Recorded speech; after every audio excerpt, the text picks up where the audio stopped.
그때는 조선 중기 세상이 태평하다 하나 백성들의 삶은 여전히 팍팍하던 시절이었다. 한양에서 3일 걸음 떨어진 깊은 산골, 사람들은 그곳을 은빛골이라 불렀다. 마을 끝자락 오래된 느티나무 아래 초가삼간이 있었으니 바로 서씨 할멈의 집이었다. 여러분들의 전설의 고향이 될 수 있도록 구독과 좋아요 눌러주세요. 이야기 시작하겠습니다. 할멈이 이 집에 시집 온 지 벌써 50년. 남편을 일찍 여의고 홀로 두 아들을 키워냈다.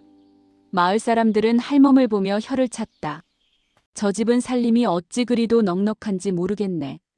본디 가난한 집안이었는데 이제는 마을에서 손꼽히는 부잣집이 아닌가. 분명 할멈께서 무슨 재주가 있으신 게지.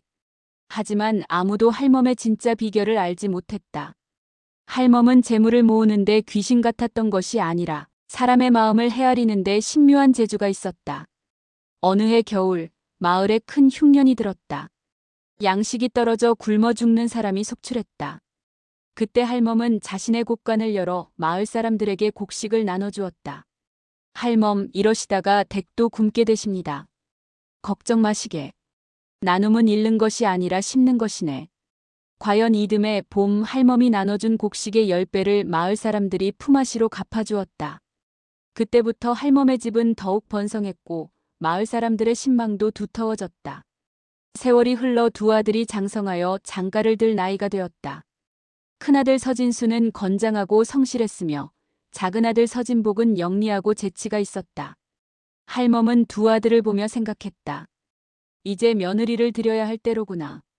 하나 어찌 며느리를 고를까? 할멈은 밤낮으로 고민했다. 재물도 중요하고 얼굴도 중요하지만 무엇보다 중요한 것은 마음이었다. 진심으로 남을 대하는 마음, 어려운 이웃을 살피는 마음이 없다면 아무리 재산이 많아도 집안이 오래가지 못한다는 것을 할멈은 알고 있었다. 할멈은 마을의 중매쟁이 박씨 할멈을 불렀다. 박씨댁, 우리 큰아들과 작은아들에게 좋은 배필감을 찾아주시게. 그야 쉬운 일이지요. 할멈댁 아드님들이라면 온 마을 처자들이 다투어 시집오려 할 텐데요. 아니네. 나는 재물이나 가문을 따지지 않네. 다만 마음씨 곱고 진실한 아가씨를 찾아주시게. 박씨 할멈은 고개를 갸웃했지만 할멈의 뜻을 조차 여기저기 수소문했다. 석 달 후 박씨 할멈이 두 처자를 데려왔다. 큰아들의 배필감으로 온 처자는 긴금비라 했다. 인근 부잣집 딸로 비단 치마 저고리를 곱게 차려입고 왔다. 얼굴은 보름달처럼 희고 고왔으며 몸가짐도 단정했다. 하지만 눈빛에 어딘가 교만함이 서려 있었다. 작은아들의 배필감으로 온 처자는 이덕이라 했다. 가난한 농부의 딸로 무명 치마 저고리에 머리도 소박하게 묶었다. 얼굴은 평범했으나 눈빛만큼은 맑고 따뜻했다. 허리를 굽혀 인사하는 모습이 정성스러웠다. 할멈은 두 처자를 보며 속으로 생각했다. 겉모습만으로는 알 수 없는 법.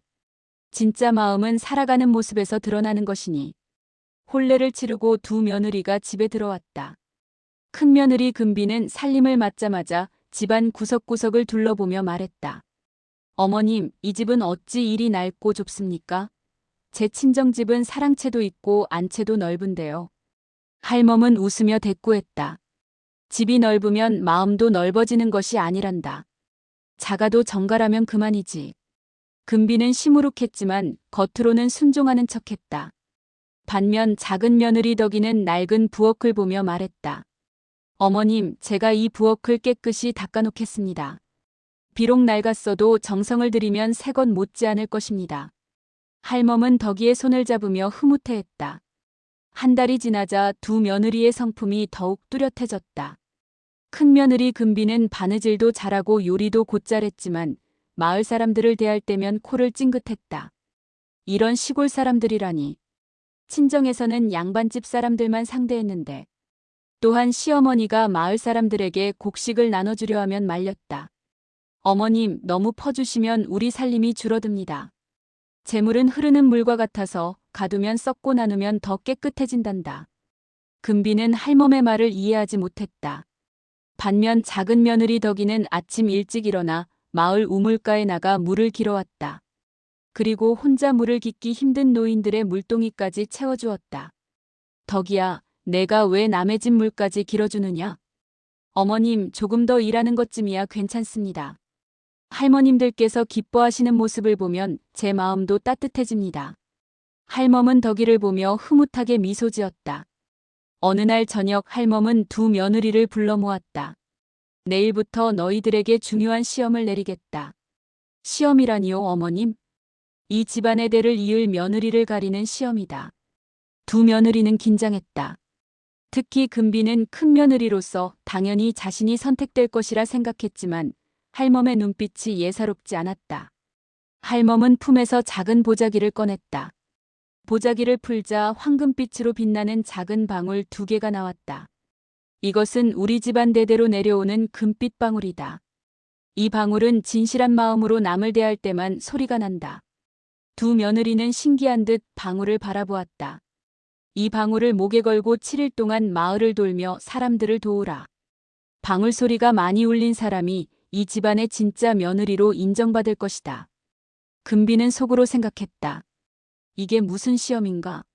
그냥 사람들에게 잘 보이면 되는 거 아닌가? 덕이는 걱정스러운 표정으로 물었다. 어머님, 저는 특별한 재주가 없는데 잘할 수 있을까요? 재주가 아니라 마음이 중요하단다. 진심으로 남을 대하면 방울은 저절로 울릴 것이다. 이렇게 하여 두 며느리의 시험이 시작되었다. 이튿날 아침 동이 트기 전부터 두 며느리는 일어나 준비를 했다. 큰 며느리 금비는 가장 화려한 치마 저고리를 꺼내 입었다. 비단으로 만든 연분홍 저고리에 청색 치마, 머리에는 비녀를 꽂고 연지곤지까지 찍었다. 거울을 보며 만족스러워하던 금비는 금빛 방울을 목에 걸었다. 방울은 조용했다. 아직 아무것도 안 했으니 소리가 안 나는 게 당연하지. 작은 며느리 덕이는 평소대로 수수한 무명옷을 입었다. 머리도 간소하게 빗어묶고 금빛 방울을 조심스럽게 목에 걸었다. 방울을 만지작거리며 덕이는 중얼거렸다. 이 방울이 정말 소리를 낼까? 나 같은 사람이 누구를 도울 수 있을까? 그때 방울이 작게 딸랑하고 울렸다. 덕이는 깜짝 놀라 방울을 내려다보았다. 할멈이 마루에서 두 며느리를 불렀다. 자, 이제 나가거라. 해가 질 때까지 마을을 돌며 사람들을 도와라. 저녁에 돌아와서 결과를 보자꾸나. 두 며느리는 각기 다른 방향으로 마을로 나갔다. 큰 며느리 금비는 마을 어귀 가장 넓은 마당이 있는 부잣집으로 갔다. 그곳에는 마을 아이들이 모여 놀고 있었다. 얘들아, 이리 오너라. 금비는 품에서 엽과 과자를 꺼내 아이들에게 나눠주었다. 아이들은 환호하며 과자를 받아 먹었다. 와, 고맙습니다. 이모는 정말 좋은 분이에요. 금비는 흐뭇해하며 방울을 흔들었다. 하지만 방울은 소리를 내지 않았다. 금비는 당황했다. 왜 소리가 안 나지?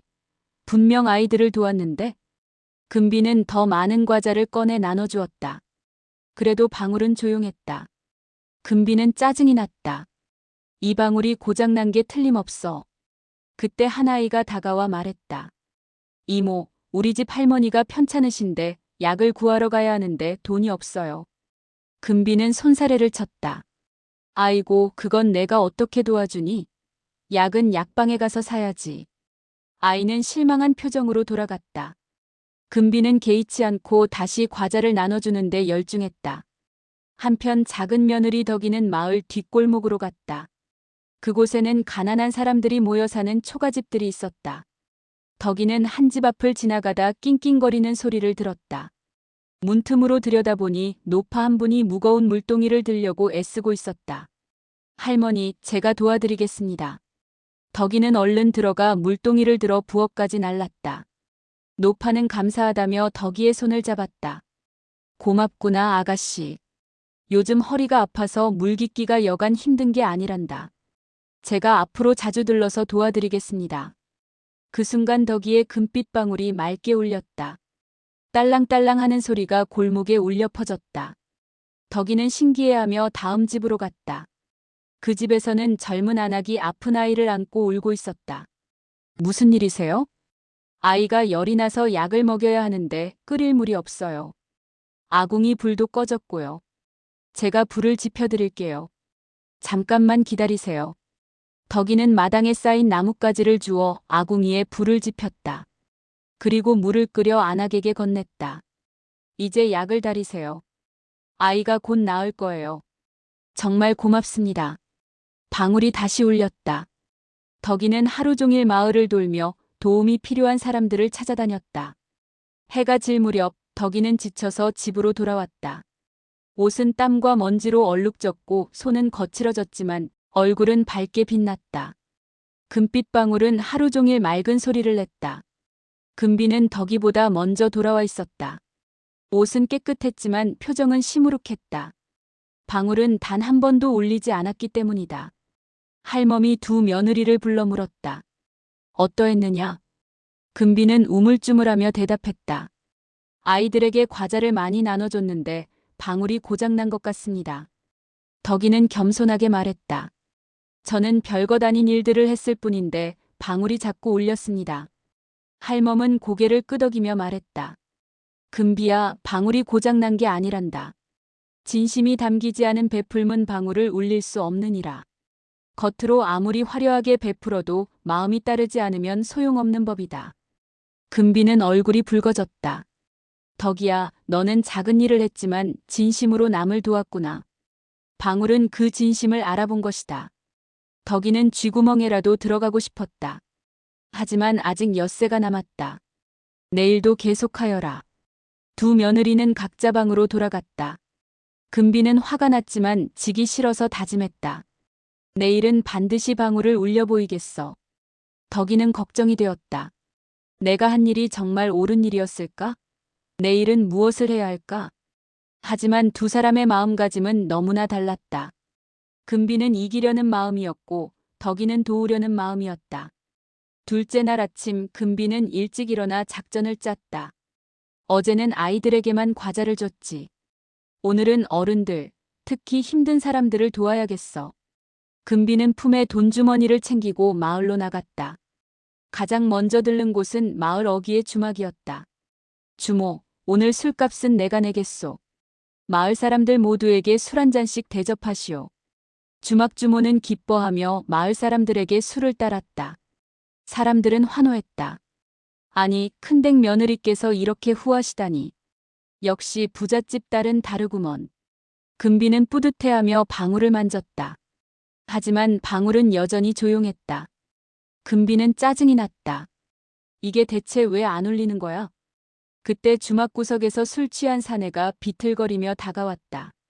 큰댁 며느리, 나한테도 술 한 잔 더 주시오. 금비는 코를 찌푸렸다. 당신은 벌써 충분히 마셨잖소. 이제 그만 드시오. 뭐? 다른 사람들한테는 주면서 나한테는 안 준다고? 사내는 화를 냈지만 금비는 돌아서서 주막을 나왔다. 방울은 여전히 울리지 않았다. 한편 덕이는 마을 뒷산으로 향했다. 산에는 나무를 하러 온 노인들이 있었다. 덕이는 그들을 도와 나뭇가지를 주워 묶어주었다. 아가씨 고맙구먼. 요즘 힘이 없어서 나무 한 지마기도 벅찬데. 천만에요. 제가 더 주워드릴게요. 덕이는 함께 땀 흘리며 나무를 모았다. 방울이 맑게 울렸다. 정오가 되자 덕이는 마을 샘터로 갔다. 그곳에서 빨래하는 안악들을 보았다. 한 안악이 무거운 빨래 광주리를 들고 비틀거리고 있었다. 제가 들어드릴게요. 덕이는 광주리를 받아들고 안악의 집까지 날랐다. 방울이 또 울렸다. 해가 기울 무렵 덕이는 마을 정자나무 아래에서 쉬고 있었다. 그때 지팡이를 짚은 맹인 노인이 길을 잃고 헤매고 있는 것을 보았다. 할아버지, 어디로 가세요? 집으로 가려는데 길을 잃었구먼. 제가 모셔다 드릴게요. 덕이는 노인의 팔을 잡고 천천히 집까지 안내했다. 방울이 온종일 울려댔다. 저녁에 돌아온 두 며느리를 보며 할멈은 물었다. 오늘은 어떠했느냐? 금비는 불만스럽게 대답했다. 사람들에게 술도 사주고 돈도 썼는데 방울이 안 울립니다. 이 방울이 정말 이상합니다. 덕이는 조용히 말했다. 저는 오늘도 작은 일들을 했을 뿐입니다. 할멈은 금비를 보며 말했다. 금비야, 거칠애로 베푸는 것은 진짜 베풀미 아니란다. 술을 사준 것은 사람들을 즐겁게 하려는 것이 아니라 내가 좋은 사람으로 보이려는 마음이었구나. 그래서 방울이 울리지 않는 것이다. 금비는 할 말이 없었다. 셋째 날 금비는 마음을 고쳐먹었다. 할멈 말씀이 맞아. 진심으로 도와야 해. 금비는 마을에서 가장 가난한 집을 찾아갔다. 그 집에는 과부와 어린 자식 셋이 살고 있었다. 금비는 쌀 한 말과 옷가지를 가져다 주었다. 이것 좀 쓰세요. 아이들도 먹이고 입히세요. 과부는 눈물을 흘리며 감사했다. 큰댁 며느리님 정말 감사합니다. 금비는 기대에 차서 방울을 봤다. 하지만 방울은 여전히 조용했다. 금비는 화가 났다. 도대체 뭘 어떻게 하라는 거야? 사실 금비의 마음속에는 여전히 방울을 울려야 한다는 생각만 가득했다. 진짜로 과부를 돕고 싶은 마음은 없었다. 그날도 덕이는 마을을 돌며 묵묵히 사람들을 도왔다. 우물가에서 물을 길어주고 밭에서 일하는 농부들에게 물을 날라주고 혼자 사는 노인의 마당을 쓸어주었다. 방울은 하루 종일 울려댔다. 저녁이 되자 마을 사람들 사이에 소문이 퍼졌다. 서씨 할멈댁 작은 며느리는 정말 마음씨가 고와. 저 아가씨는 진짜 천사 같아.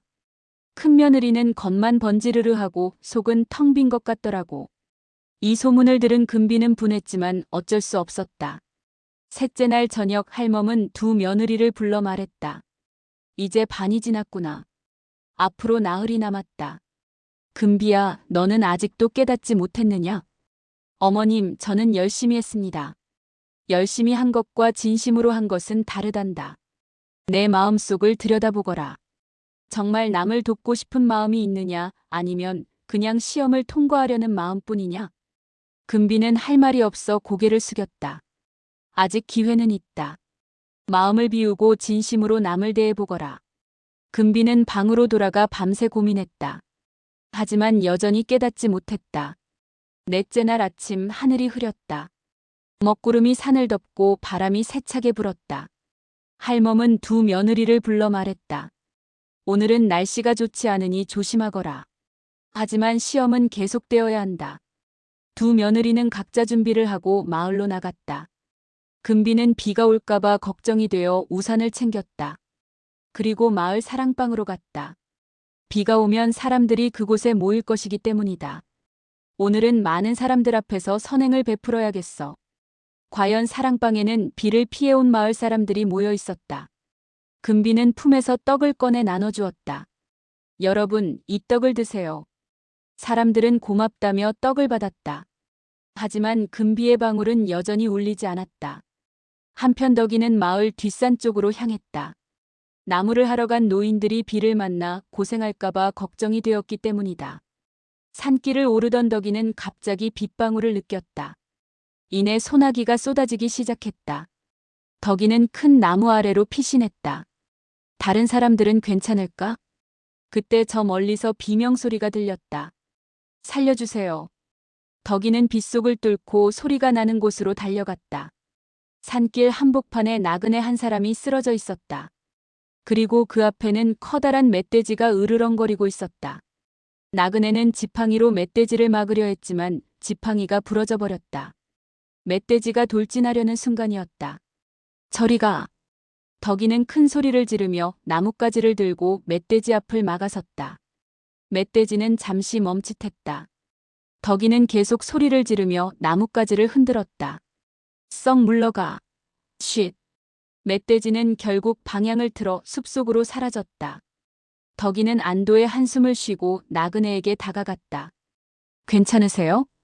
나그네는 다리를 다쳐 일어서지 못하고 있었다. 덕이는 얼른 나그네를 부축해 큰 나무 아래로 옮겼다.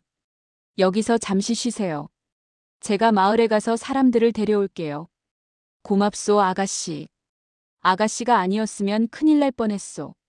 덕이는 빗속을 뚫고 마을로 달려갔다. 사랑방에 있던 사람들에게 상황을 알렸다. 산에 다친 나그네가 있어요. 어서 가서 도와주세요. 남자들 몇 명이 따라 나섰다. 금비도 따라가려 했지만 빗속에 나가기가 싫어서 주저했다. 사람들은 나그네를 업고 마을로 내려왔다. 마을 사람들은 나그네를 치료하고 마른 옷을 입혔다. 나그네는 덕이에게 거듭 감사했다. 아가씨 목숨을 구해주셨소. 이 은혜를 어떻게 갚아야 할지 모르겠소. 아니에요. 당연한 일을 했을 뿐이에요. 그 순간 덕이의 금빛 방울이 지금까지 들어본 적 없는 큰 소리로 울렸다. 방울에서 빛이 뿜어져 나와 사랑방을 환하게 비췄다. 사람들은 모두 놀라서 방울을 바라보았다. 저게 무슨 방울이기에 저렇게 빛이 나는가? 할멈이 사랑방으로 들어왔다. 할멈은 빛나는 방울을 보고 미소 지었다. 덕이야, 내가 오늘 진짜 선행을 베풀었구나. 목숨을 구한 것만큼 큰 선행은 없느니라. 금비는 구석에서 그 모습을 보며 부러움과 질투로 가슴이 탔다. 나도 저런 일을 했어야 하는데. 하지만 무서워서 못했어. 저녁이 되어 집으로 돌아왔을 때 할멈은 두 며느리를 불러 말했다. 금비야, 너는 오늘 왜 산으로 가지 않았느냐? 빛이 와서. 위험할 것 같아서요. 덕이는 같은 비를 맞으며 남을 구했느니라. 진짜 용기는 위험을 무릅쓰고 남을 돕는 것이다. 금비는 고개를 숙였다. 하지만 아직 사흘이 남았다. 너도 아직 기회가 있다. 그날 밤 금비는 잠을 이루지 못했다. 자신이 얼마나 이기적이었는지 깨닫기 시작했다. 나는 남을 도운 게 아니라 나를 위해 일한 거야. 방울이 울리게 하려고, 시험을 통과하려고. 눈물이 금비의 뺨을 타고 흘렀다. 덕이는 피곤해서 골아떨어졌다. 하지만 꿈속에서도 내일 도와줄 사람들을 생각했다. 다섯째 날, 금비는 일찍 일어나 할멈을 찾아갔다. 어머님, 제가 할 말이 있습니다. 금비는 할멈에게 무슨 말을 하려는 걸까요? 혹시 포기하려는 건 아니겠죠? 다음 이야기도 풀어보리와 끝까지 함께 해주세요. 구독과 좋아요는 풀어보리의 어깨춤을 추게 합니다. 다음 이야기에서 만나요.